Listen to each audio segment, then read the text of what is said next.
Leeds climbed out of the Premier League relegation zone after holding off a late Wolves fight back to win an enthralling game at Molineux. The victory lifts Javi Gracia's side, who started the day in 19th, 4 places and 2 points above the bottom 3.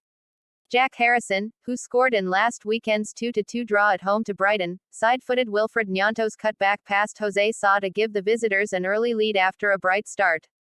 Leeds doubled their advantage 4 minutes into the second half as Luke Ayling, left completely unmarked by the Wolves' defense, beat Sa with a low header from point-blank range.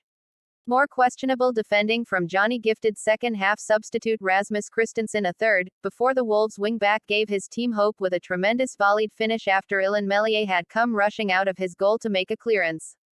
Mateus Cunha's deflected strike set up a nail-biting finale, but Wolves' hopes of a dramatic comeback were dealt a blow when Johnny was shown a straight red card for a reckless, studs-up challenge on Ayling with just over 6 minutes remaining. Rodrigo completed the scoring deep into added time, lifting the ball over the onrushing Sa for his 11th league goal of the campaign. "I enjoyed the game more in the first half," Gracia told BBC Match of the Day afterwards. "In the second half we suffered a lot. We knew before coming here it would be a very demanding game. After scoring 3 goals we maybe thought the game was over.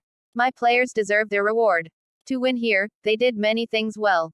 Julen Lopetegui's Wolves side stay 13th but remain only 3 points above the relegation zone, having played at least a game more than the majority of their rivals near the foot of the table. Reaction to Wolves vs Leeds and the rest of Saturday's Premier League action. Visit our Wolves page. More Leeds content. Rare away success breathes life into Leeds' survival bid.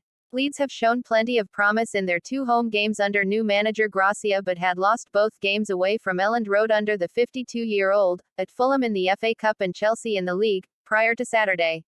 The visitors certainly didn't start like a team with only one top-flight victory on their travels this season, taking the game to Wolves and going in front with just 6 minutes on the clock. Gnonto, restored to the side in place of Crescencio Somerville, was particularly lively early on and vindicated his manager's decision with a brilliant cut back into Harrison, who side-footed home his second goal in as many games.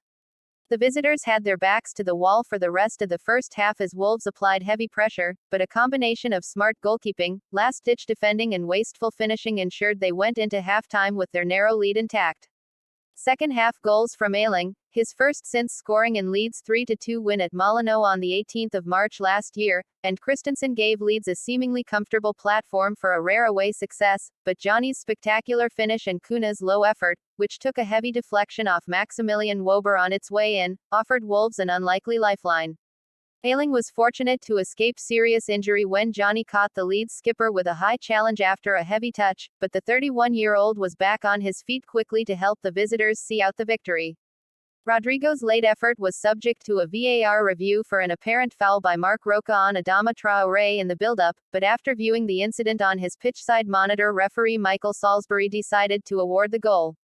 Rodrigo's late effort was subject to a VAR review for an apparent foul by Marc Roca on Adama Traoré in the build-up, but after viewing the incident on his pitchside monitor, referee Michael Salisbury decided to award the goal.